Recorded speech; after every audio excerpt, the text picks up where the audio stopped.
welcome to another episode of Conscious and Curly. Finally, I'm back. I took an intentional hiatus. I guess we'll call it a hiatus. I don't know. It was unintentional. I've been crazy busy. Also, just prioritizing rest, I guess. We'll get into it. Let me pull up my outline and let's get into it. I'm so glad if you were still here with me listening, and I don't know, sharing, listening, caring about me, my life, what I got going on. I appreciate you still being here. I appreciate all of your support and well wishes while I was gone. All is great. Like I said, I really was just, reprioritizing things. For the first, I think I've been gone like 6 weeks. Let's just say 6 weeks. So for the first 4 weeks, I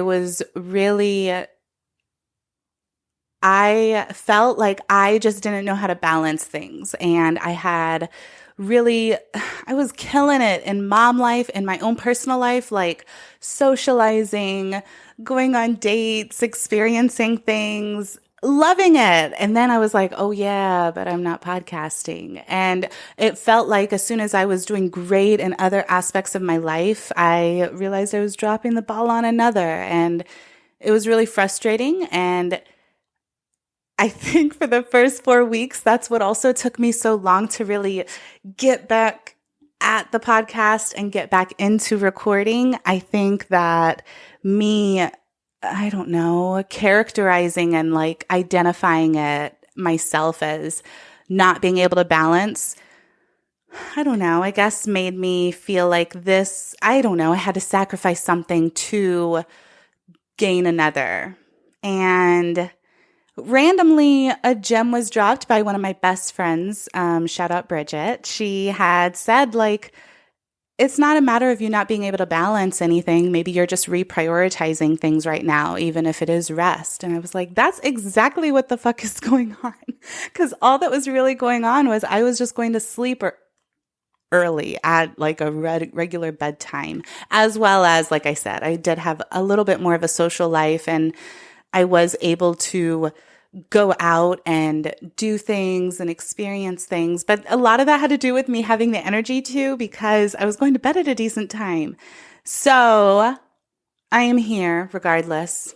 All that, I digress. I am here. I'm happy to be here. And let's get into it. I guess we can get into some catch up because it's been a lot. So I've had a monthly yoga event that I host at the spot that I teach yoga at regularly. It's like a wine, shout out wine. It's a wine and yoga event called Sip and Flow, sometimes Sip and Twist. They call it Sip and Twist. I like Sip and Flow. So we kind of call it different things, whatever you want to call it. It is wine and yoga, and I host it once a month. I've been doing that. It's been great. I've had great turnouts. I've had vendors come out, or different people showcasing their work or their services, and that's been awesome. I've enjoyed doing that. I did go, like I said, go on a few dates. Duds. One was really a dud, and we'll get into that. I don't know if I'm going to go into it this episode. Maybe I'll save it for another catch up, just to kind of catch you guys up on my dating life, lack thereof, or what it's looking like, or just share some stories. I wasn't sure if I wanted to, because there are people who I know listen, or I was worried about my person watching or listening and hearing me dating. And a lot of guys, specifically here where I am in Texas, have this mentality that if others are trying, that they shouldn't, or if others are attempting, then they shouldn't. It's a real scarcity mentality, and I hate it. And my person won't have that mentality is what I decided. So fuck it. I'm going to talk about all the good, bad, and ugly that I've been experiencing in dating. Like I said, maybe on another catch up, because I got a lot to get into. And yeah, I just don't care if my person sees. My person will know what my experience is. They'll know that I'm telling the truth, or if I'm exaggerating something, or they can ask me and be like, yo, was that like your personality? Are you trying to like puff things up for the podcast? Or are you being on? I mean, not like I'm going to do that a lot, but no, I'm not going to do that a lot. But like when telling stories or trying to be funny, naturally you're going to exaggerate things. So, anyway, I will be bringing you all of that interesting, what's the slang the kids use? Tea, all the tea on that later. I did go to my first ever sex club, and that was a crazy, awesome experience. Yeah, if you want to know more about that, you guys can write me and like we can engage that way. I will be dropping a Patreon episode and really like giving all the details or just information about what that was like. It was fun. I did take my mom out to a fashion show here in San Antonio. It was a men's fashion show. If you're listening to this and you know about it, you're probably like, damn, that was a while ago. Yeah, that's how long it's been. But getting out with my mom was awesome. And honestly, we haven't gotten out since then, her and I, but it was a great time. And I love being able to do things with her and take her out. And we had a really good time. What else have I done? I guess work, my own personal life, work has been crazy busy, which is also a lot. It's the end of the year. I work in real estate. Fourth quarter is a busy time of year. Well, commercial real estate, not residential. And we just have a lot of things going on. So I've been very busy with that, but it's really good. And also put things into perspective for me as far as like, I don't know. I'm grateful for like just the seasons of life and the way life ebbs and flows, because I've noticed recently that I have gotten really lax on like my attention to detail. And it's because we were a little slow last quarter, and this quarter, like I made a little mistake, and I realized it was cool to be able to like talk to myself and have a moment, come to Jesus moment and be like, look, you got to get your shit together. You're getting a little too lax on some things. I just love that challenge, and I love the constant reminders when I am being human and when I am falling in error or falling to error. I don't know how to say that, but I am grateful for the times that I get to look at myself and get to kind of hold myself accountable and put myself in my own place. So that's been going on. That's been a lot with work. And then my boys have been keeping me busy, and I'm so grateful for that though. And I'm grateful for all the time that we've had. My youngest is talking so much. He's saying so many words now, and it's exciting. My oldest is doing great. I'm about to do an Elf on the Shelf for the first time ever. Parents who don't know or people who don't know, Elf on the Shelf is a fictional character. It's an elf that you get from a store. Really, you can use any elf. And it's the parents' job. I hope no parents are listening to this with their kids. It's the parents' job to kind of move the elf around overnight or at night so that when the kid wakes up the next day, the elf is in a different space. Some parents make a whole scene of why the elf is moved, or the elf getting into like little mischievous things. Regardless, it's to kind of like remind kids and let them know that like Santa's keeping an eye on you. This elf is going back and reporting any of your wrongdoings or any of your talking backs to Santa. And I've never done it, and it just seemed like a lot of work, but as my son is getting older, I want to. I just very much remember around this time of year, by the way, we are in December. I remember that my parents would always, Santa was a phone call away. My dad had no problem. Like, if we said anything, he would just pick up that phone back when we had landlines and threaten to call the North Pole immediately. And that fear of losing all of my gifts, I just want my son to really feel that. And I'm going to get a elf on the shelf, and he's going to be reporting back to Santa and letting my son know. And my son's doing great. He's just getting a little testy, as we do with age and as we get older and understand more and have a little bit of more freedoms. So we're just going through that. And yeah, we'll get into that later because that's actually the topic today. But I did want to also make a note. I did have some people reach out to me and ask about speaking, or had like suggestions for episodes, which I don't mind at all. I love suggestions. I had received some suggestions to speak on the whole Kanye West,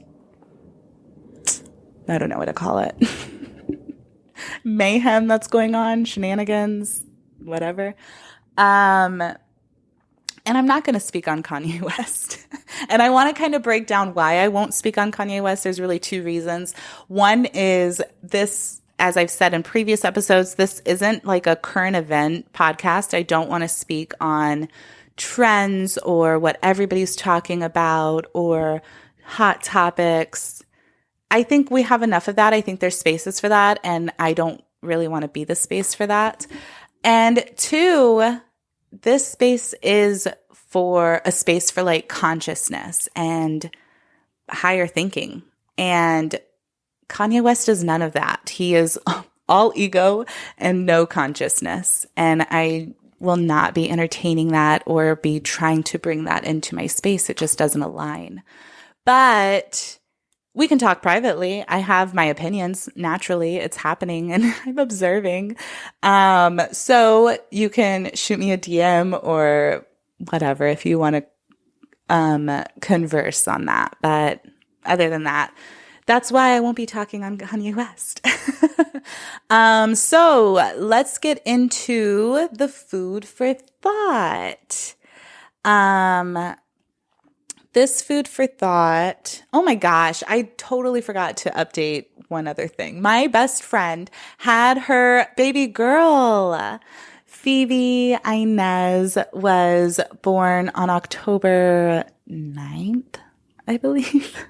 I believe it was October 9th. I'm sorry if I'm wrong.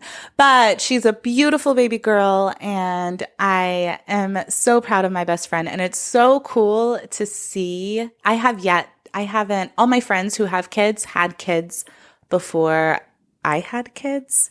So I didn't get to, after going through my own experience, see people go through their experience or even see my sister. She doesn't have any children yet. So it was really like my first experience of like seeing somebody I really care about grow through their whole pregnancy and come into single motherhood and just build and create and protect all on her own. And it's so amazing to see. And I love seeing her in that role. Yeah, that's all. I just had to update that because that was at the top of my list. Anyway, now let's get into the food for thought. Did you know that the human attention span is shorter than a goldfish? And honestly, it's getting shorter over time. This is a recent study as of like 2021, I believe. According to time.com, research shows that the average attention span has decreased by an average of 12 minutes over the last 10 years. Today, the human attention span is shorter than a goldfish. Studies show that even some links between studies have even shown some links between device multitasking, like scrolling social media while watching TV, and is what's causing like the declining attention spans. They found links between the two. Um, yeah. If you didn't know, now you know.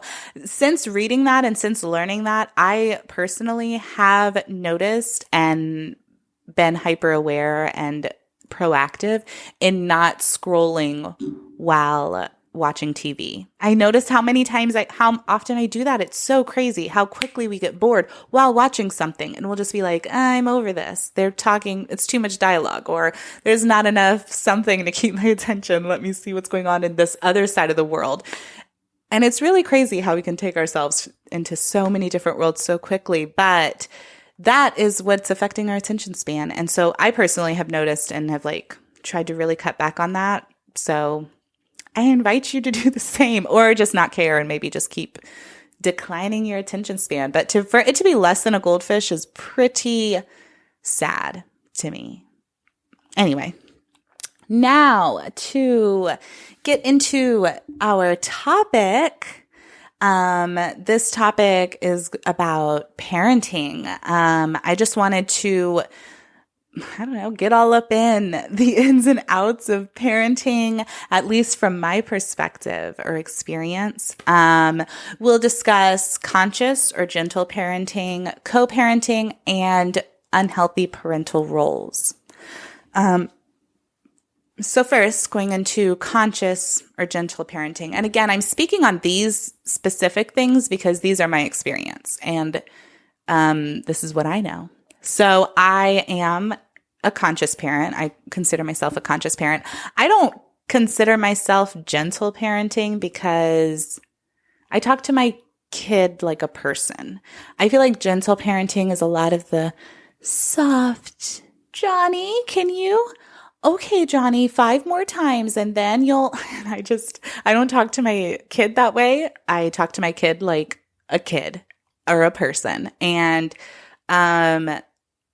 I just go more towards conscious versus gentle. I'm not trying to be gentle. I'm really just trying to stay aware of their perspective and their experience, as well as trying to guide us to my goal or the goal. According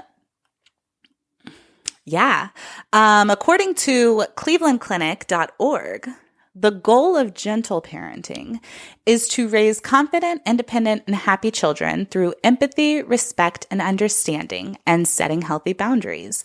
This parenting style focuses largely on age-appropriate development. That's basically everything I do with my son. I very much, I don't hold truth back from him. I very much don't want to lie to my kid. I mean, I guess I say that, but then I did the whole Santa thing. So since we're in this season, I'm going to break Santa down to me. Santa is the magic of Christmas. I know that we all experience and see what happens around the holidays, around the colder time of year, and around the giving season. We see a lot of homeless shelters filled with people willing to donate and volunteer their time. We see miraculous stories of heroes saving Christmas or spending a bunch of money to help others, or just people going out of their way to be extra nice and to do to be superhuman. And to me, that is Santa. To me, that is the magic of Christmas. And I teach my children and will teach my children about Santa because of that magic of Christmas. And it's proven. So when I say I don't lie to him, that's kind of what I mean. I hold the magic of Christmas true, and I want him to have that experience and see that and note that. But I don't lie to him about things. Like if I don't want to explain something, I don't just come up with a short response, or I don't just say it's something he won't understand. I always take time, and even if I don't want to, even if I don't really have the time, I just for me, it's important for him and his experience and the way that he's guided that he gets to have the full experience. He gets to understand both sides of a story and pick which one is best for him. So I say all that. I mean, I guess that brings me into the other side of things. Me and his father parent very differently. I won't say he's not a conscious parent because I think he's a pretty conscious parent. He just is very much traditional in the kids have their lane, kids don't need to know things, and kind of dismisses him just because he's a kid. Whereas I kind of give him more of a voice, more of a space. I allow him more freedom to express himself. And his father disagrees and doesn't like that we're different. Whereas I appreciate that we're different because I think it's beneficial for my son to experience the different parenting styles because this world is different. He's going to deal with different personalities always, not just with mommy and daddy. But with that, I say all that to say, like, again, even that is him having two different experiences and then deciding which one he likes. My son is very aware that he has more freedom with me than with his dad. And he's very aware also that he can talk to me about things that maybe he can't talk to his dad about, or maybe vice versa. But he's smart and he's figured it out and he understands and can feel things out. And I like that he's able to have these different experiences and decide what's best for him, decide not which parent is best, but which way he will even pick and choose to hold on to as he parents himself. Or once he develops friends and relationships, how he decides to talk to people or even deal with kids. I see how he deals with his little brothers. Yeah.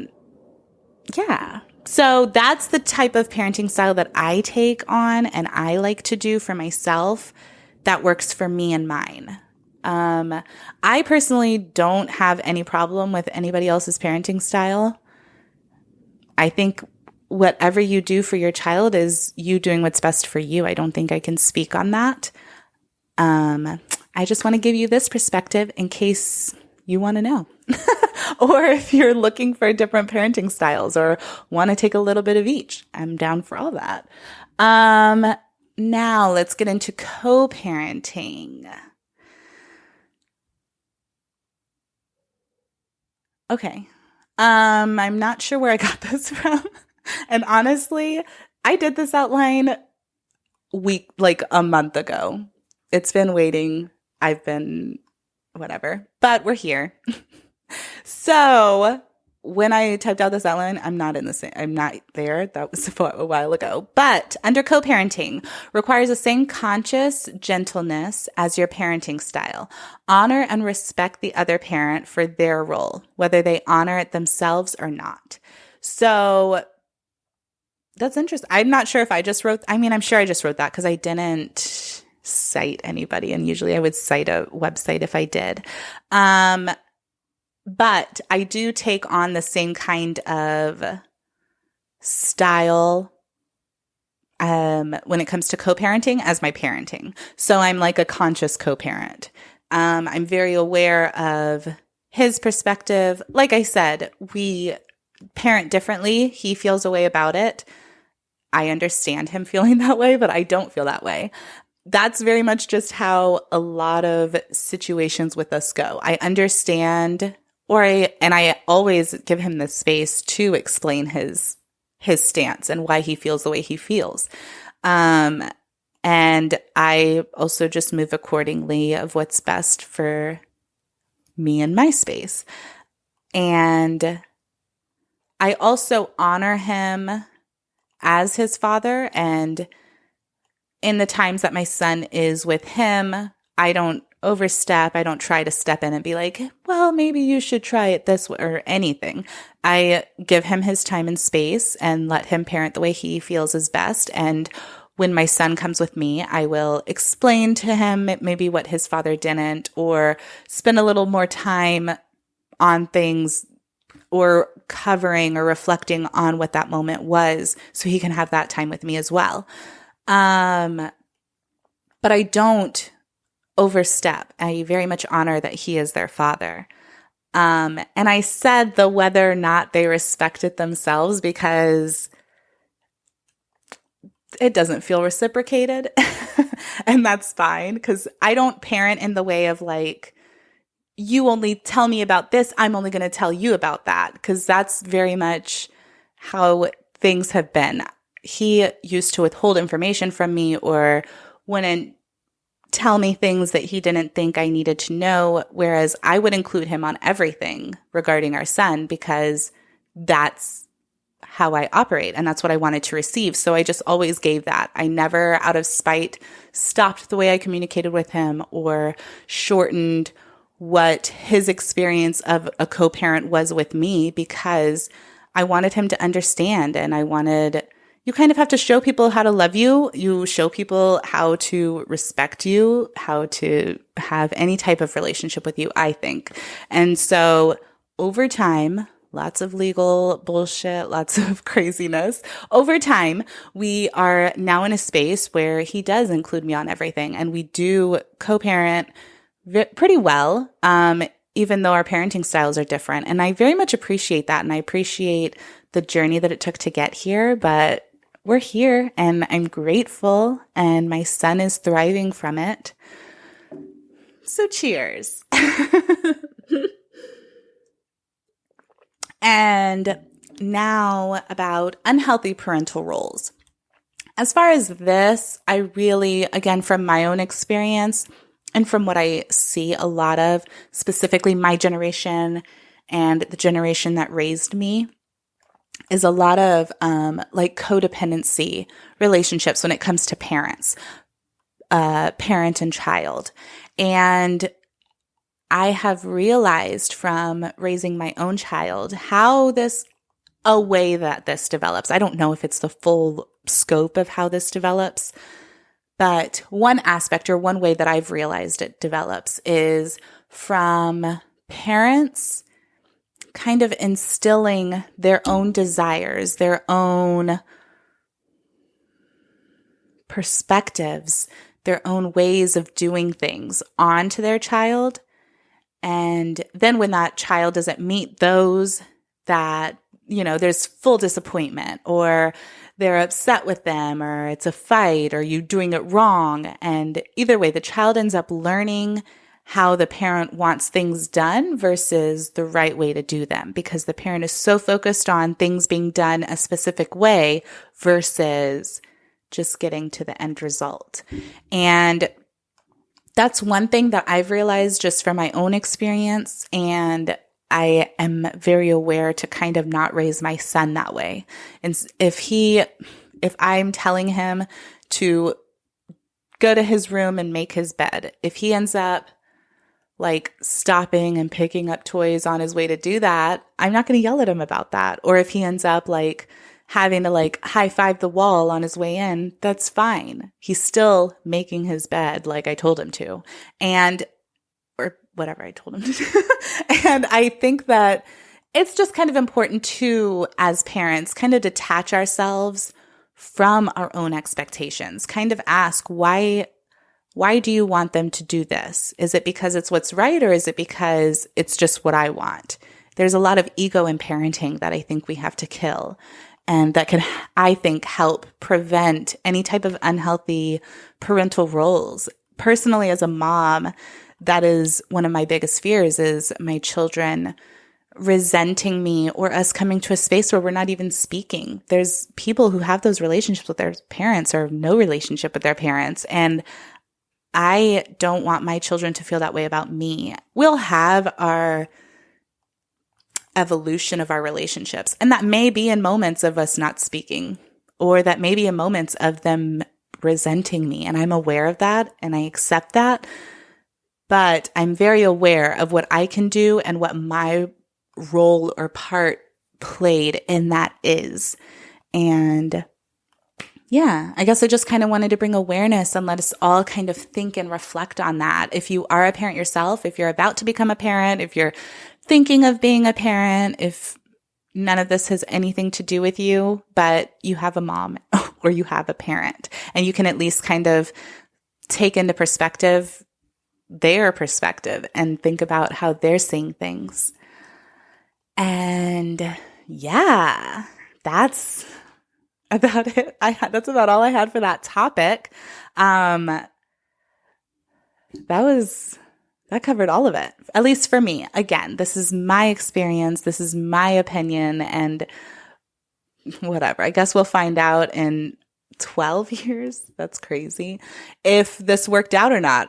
When he's 18, we'll find out how he feels about me. If he thinks that this was the way to go, maybe we'll have him on the pod in 12 years and we can reassess this episode. But either way, that concludes that topic. Let's get into our next segment, Anonymously Kinky. I actually didn't ask for any questions this week, and I haven't had any questions for a while because y'all probably realized I haven't been active.